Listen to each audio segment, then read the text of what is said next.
Taiwan's indigenous people and Christianity. Christianity has a very bad historical record of interaction with indigenous people. However, not every indigenous encounter with Christianity has been poor. This video may surprise you. Given Christianity's appalling historical record with indigenous people, you will probably guess that Taiwan's indigenous people were forced into conversion to Christianity by colonizers and their predatory missionaries who left a trail of cultural destruction in their wake. Some commentary in the relevant scholarly literature certainly gives this impression. William Hipwell, Professor of Geography and Environmental Studies at Carleton University in Canada, writes, quote, "Christianity arrived in Taiwan with Dutch colonizers, and there was a deliberate attempt by missionaries to destroy traditional religion." End quote. However, the real answer is far more complex, not least because Christianity arrived in Taiwan in 3 distinct stages at different times and interacted with the indigenous population in different ways. Christianity was introduced to Taiwan by the Dutch in the 17th century, then repressed by the Chinese colonizers who defeated the Dutch, was revived in Taiwan by Protestant missionaries in the 19th century, then repressed by the Japanese colonizers who defeated the Chinese, then revived again in Taiwan by Chinese missionaries in the mid-20th century after the Japanese lost control of Taiwan and the army of the Chinese Republic of China invaded with around 2 million Han Chinese colonizers. Each of these waves of missionaries had an impact on Taiwan's indigenous people, but the lasting effects of Christianity in Taiwan were very different each time. For example, though Hipwell speaks of Dutch missionaries attempting to, quote, destroy traditional religion, end quote, in actual fact, the Dutch had virtually no impact on the religion of Taiwan's indigenous people, partly because the Dutch settlements were confined to only about a third of Taiwan, and consequently had very little access to the indigenous tribes. Curiously, the overall effect of Christianity, even via the Dutch, was positive, helping to preserve indigenous language and culture and prevent the assimilation of Taiwan's indigenous people by the imperialist Chinese and Japanese colonizers. Rick de Busse, professor of linguistics at Taiwan's National Zhengzhi University, writes, quote, "Often the influence of Christianity is interpreted in a negative light and is seen as an arrogant Western intruder and a destructive force on traditional culture," end quote, adding, quote, "examples abound," end quote, and citing the decline of Celtic Druidism, the destruction of Mayan literature, and the negative influence of various evangelical groups in the Amazon. However, he also writes, quote, "In Taiwan, and more specifically in Bunun communities, this has never really been the case," end quote. De Busse acknowledges that, quote, "Christianity largely replaced traditional religion," end quote, but still considers that, quote, "contrary to the widely held conception of Christianity as a force destructive to indigenous culture, Christianity in Taiwan has in general exerted an altogether more positive influence," end quote. Time constraints prevent this video addressing the highly complex interplay of reasons why Christianity had a largely positive effect on Taiwan's indigenous people and why it was so readily accepted by them. However, one of the fundamental drivers of indigenous conversion to Christianity was the sharp contrast between the contemptuous treatment which Taiwan's indigenous people received from the Han Chinese colonizers on the one hand, and the far more sympathetic treatment they received from Christian missionaries on the other. In his 600-page work, Statecraft and Political Economy on the Taiwan Frontier 1600 to 1800, John Shepard, professor of anthropology at the University of Virginia, provides a highly detailed explanation of the way in which Taiwan's indigenous people responded to Christianity in different ways at different times. One common theme he describes is practicality. Indigenous people gained a wide range of advantages and benefits from their association with Christianity, even if they didn't actually convert.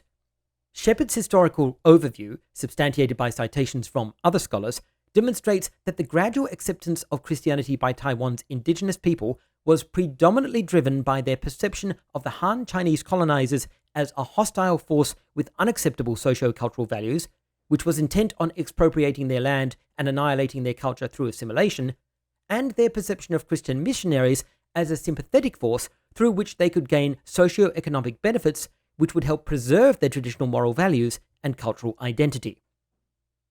Simply put, Taiwan's indigenous people adopted Christianity not by being compelled by Christian threats of force or convinced by Christian theology, but by being repelled by Han Chinese colonizers on the one hand and attracted by practical benefits on the other.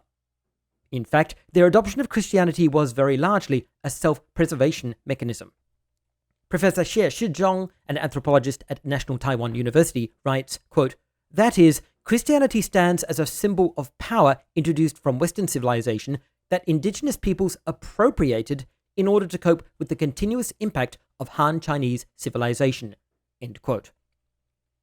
Similarly, when writing of the adoption of Christianity by Taiwan's indigenous plains-dwelling people, referred to collectively as the Siraya, Shepard writes, quote, "A better view of the impact of the missionaries is to see them as offering the Siraya not new values, but new routes to the achievement of traditional Sirayan values, military alliances that won unprecedented victories in war, and marriages that enabled couples to begin families earlier than ever before." End quote. Broadly speaking, motivations for the indigenous acceptance of Christianity fall into these categories. 1.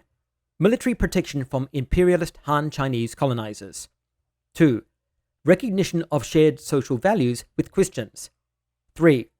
Cultural protection from assimilation by Han Chinese colonizers. 4. Socio-economic benefits provided through Christianity. Overwhelmingly, Taiwan's indigenous people accepted Christianity voluntarily, motivated by extremely practical concerns for the various benefits it provided. That's the end of this summary. Now you can continue watching in order to look at these categories in detail, or use the timestamps in the video description to skip to another section. Military protection from imperialist Han Chinese colonizers.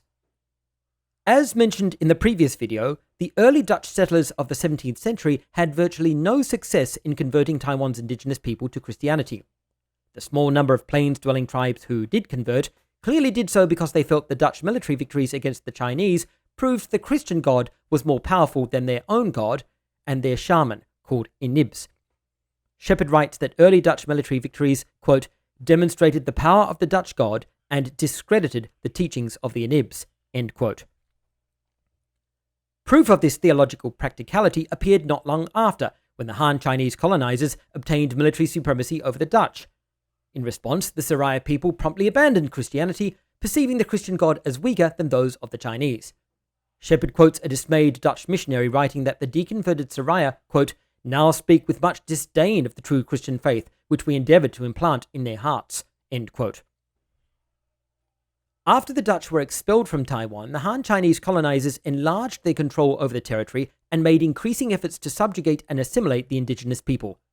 By the time European Protestant missionaries arrived in the 19th century, the Siraya people were again prepared to test the practical benefits of Christianity. Shepard writes that at this time, the Siraya, quote, "hoped that conversion would bring European protection against oppressive Han," end quote. In 1823, a collective letter from 14 Siraya villagers was sent to the Han Chinese administration in Taiwan, describing in bitter terms the historical disenfranchisement of the indigenous people by the Chinese colonizers over the last 200 years, and seeking better terms. In particular, the letter notes the seizure of indigenous land by the Han Chinese, saying, quote, "Han tenants take advantage and seduce us with loans of cash. Now, nearly all the Aborigine lands have been purchased by or pledged to Han," end quote. Under such circumstances, indigenous tribes welcomed European missionaries, well aware that they were supported by strong nations overseas, and hoping their conversion to Christianity would enlist the Europeans as their military allies. Shepard writes, quote, "Many Plains Aborigines converted in waves of enthusiasm, convinced that the powerful missionaries would protect them from further Han encroachment," end quote. Similarly, Dominic McDevitt Parks of the United States National Archives and Records Administration writes that, quote, "a primary and even overriding motivation for the Aborigines in conversion was to increase power with respect to, or at least achieve protection from, their Chinese neighbors," end quote. This astute conclusion was proved correct. McDevitt Parks write that in 1868, quote, "British gunboats responded to further attacks on missionaries by putting in troops at Anping and forcing the local officials to grant the missionaries recognition, protection under the law, and indemnities for their damages. enhancing the prestige and influence of the foreign missionaries, end quote. McDevitt Parks notes that this action also protected the local indigenous village, prompting, quote, a surge in the village's enthusiasm for the religion of the foreigners, end quote.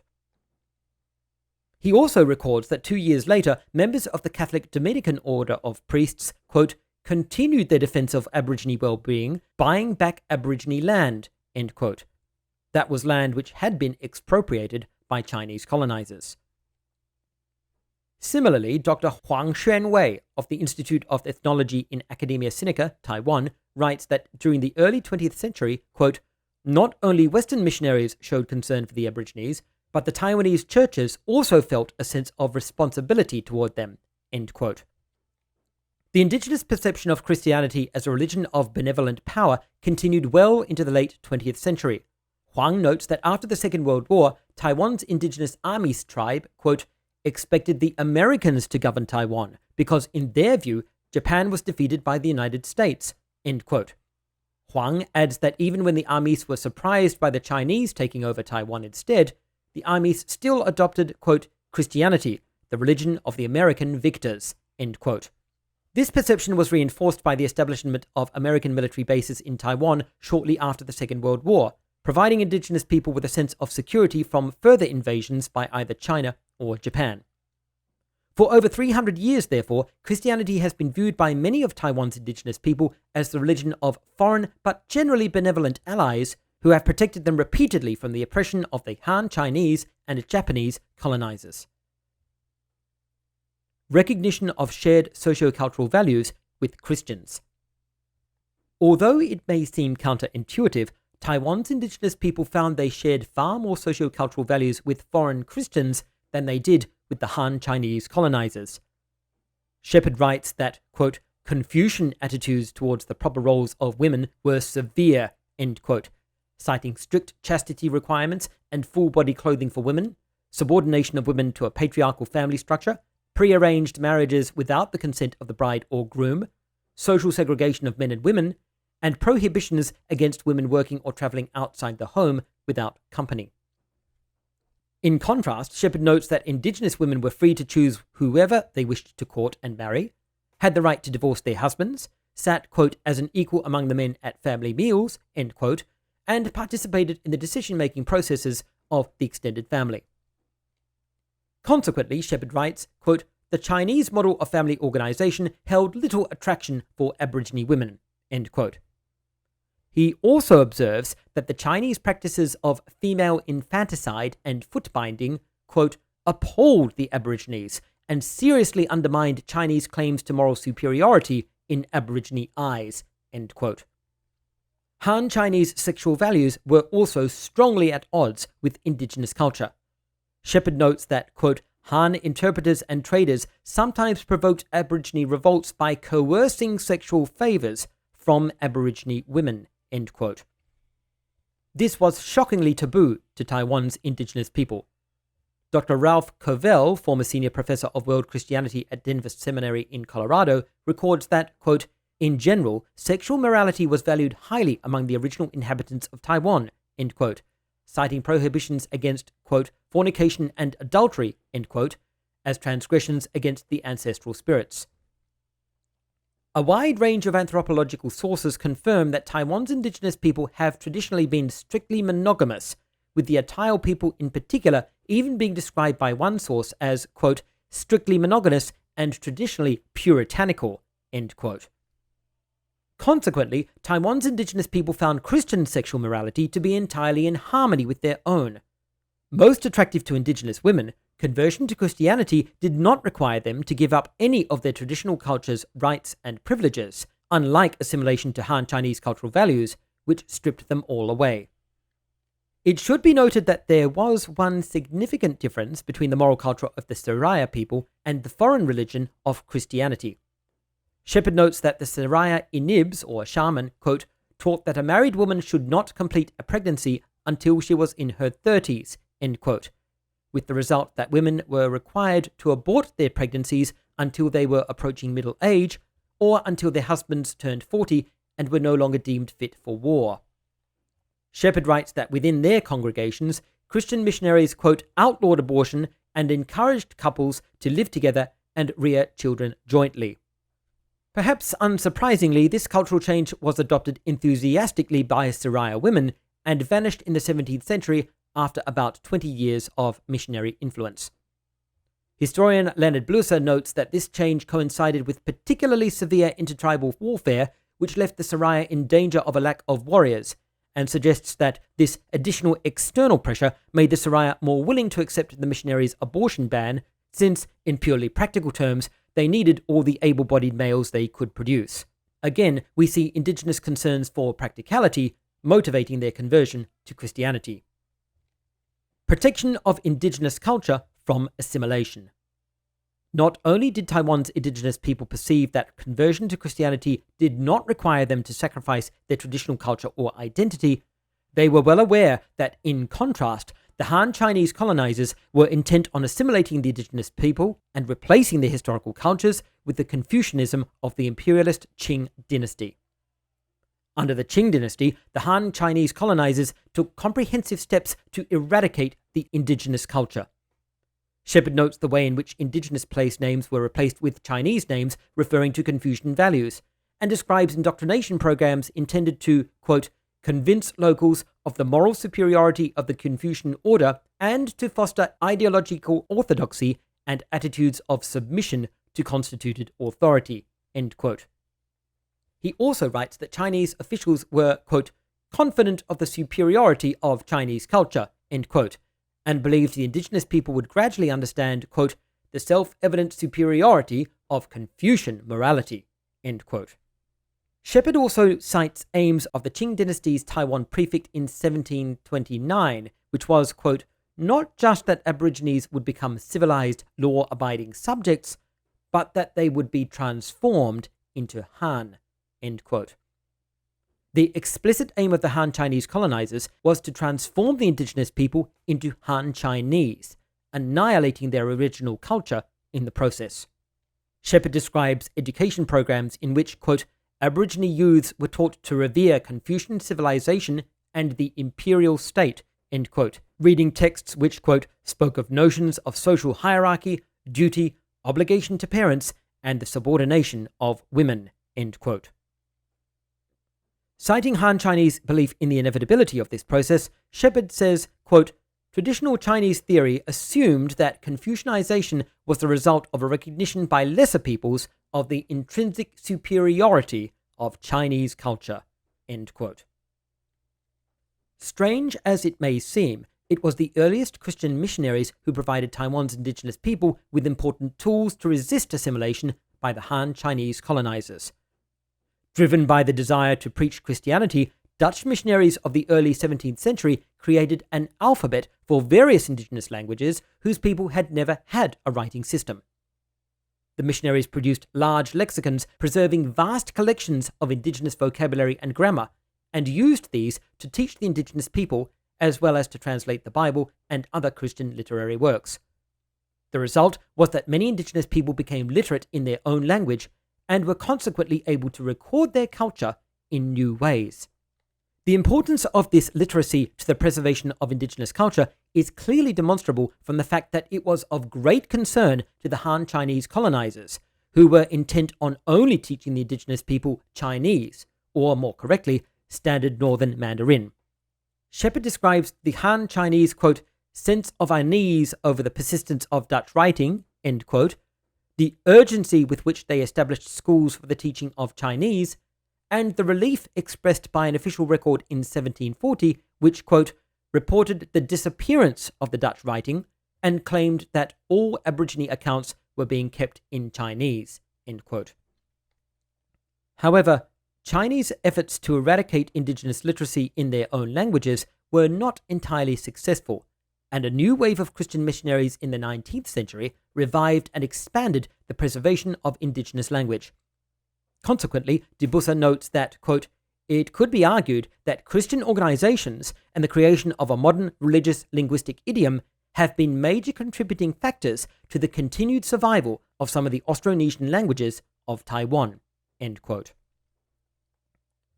De Busse also notes that Christian missionaries, quote, were careful to incorporate elements of traditional culture in their local religious practices, end quote, and to use indigenous languages in their church services. He also adds that the Christian missionaries of the 19th and 20th centuries aimed for, quote, fully indigenized churches, end quote, which allowed Christianity to be acculturated by indigenous groups. In fact, Anne Halen notes, missionary linguistic studies enabled, quote, terminological linkages between the concept of the Christian's God and the local concept of their Atayal God, end quote, which in turn, quote, helped enable the Atayal people to venerate this Christian God by keeping certain traditional customs, neither to condemn themselves nor to keep them away from their own Atayal God, end quote. This not only made it possible for indigenous people to be converted without renouncing or displacing their original culture, it also provided them with another way of preserving their culture against the assimilation efforts of the Han Chinese colonizers. Throughout the later 20th century, Christian missionaries remained the indigenous people's most reliable allies against assimilation. Dibusa says, quote, Western churches were instrumental in the protection of indigenous languages, including Bunun, against the aggressive and destructive policies of cultural and linguistic unification of the Taiwanese government, end quote.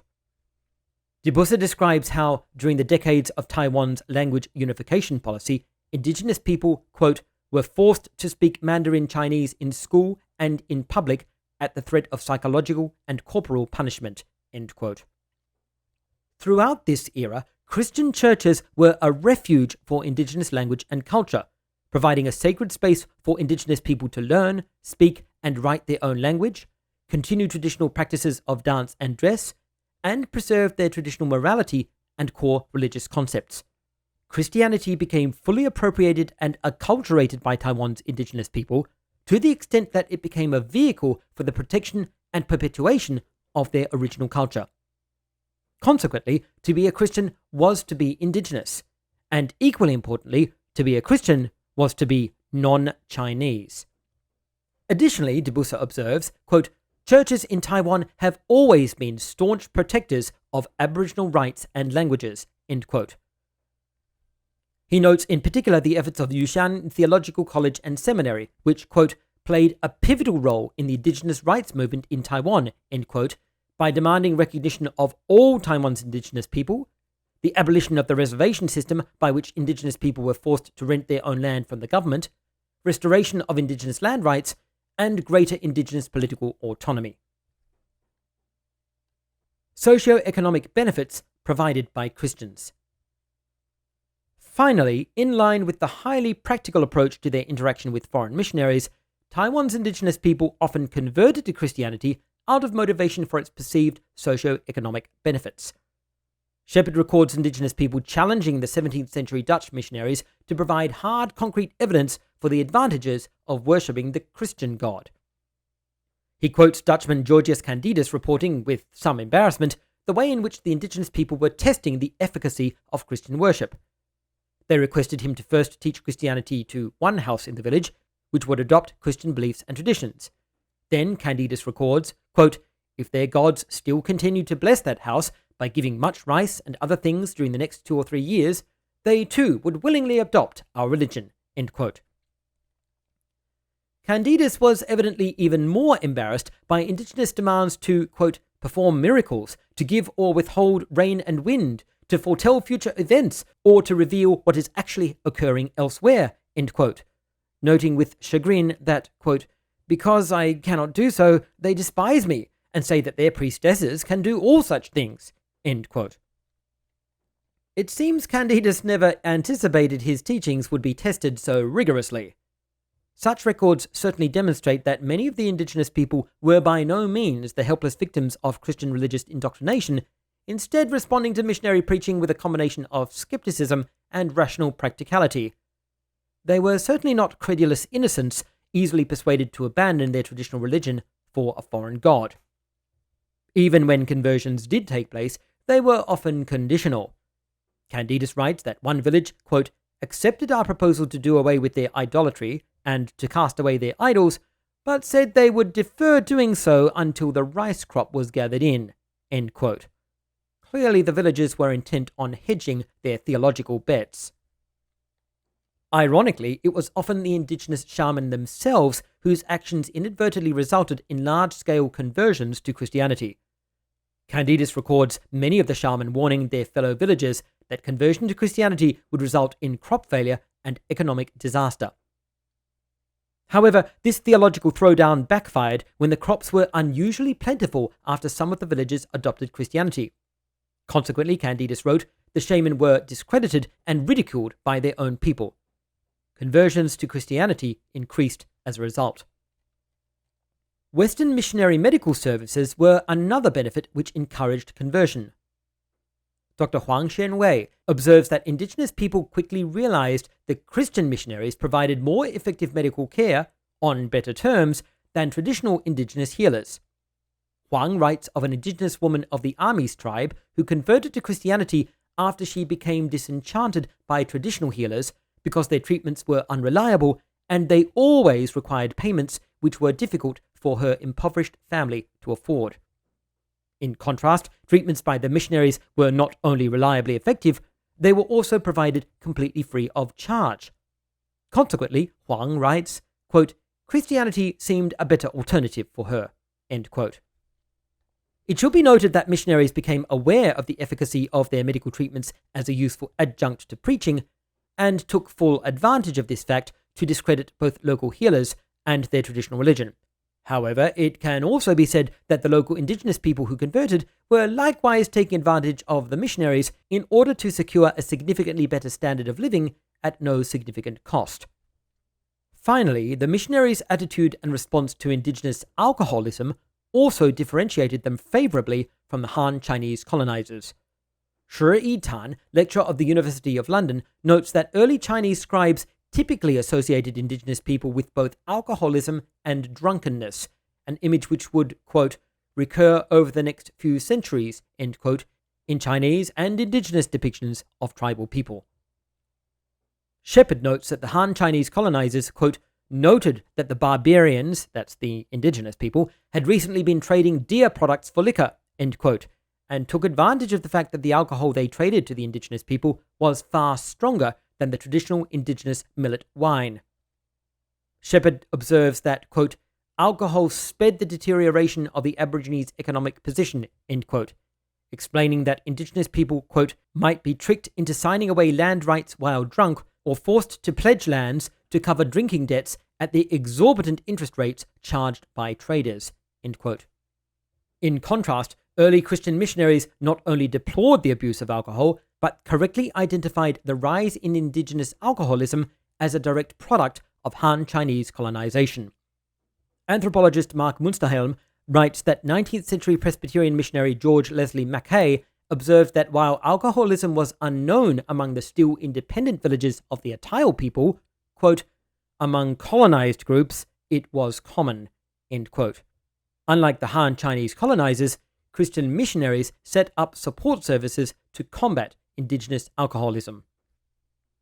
To summarize this section, motivations for the indigenous acceptance of Christianity fall into these broad categories. 1. Military protection from imperialist Han Chinese colonizers. 2. Recognition of shared social values with Christians. 3. Cultural protection from assimilation by Han Chinese colonizers. 4.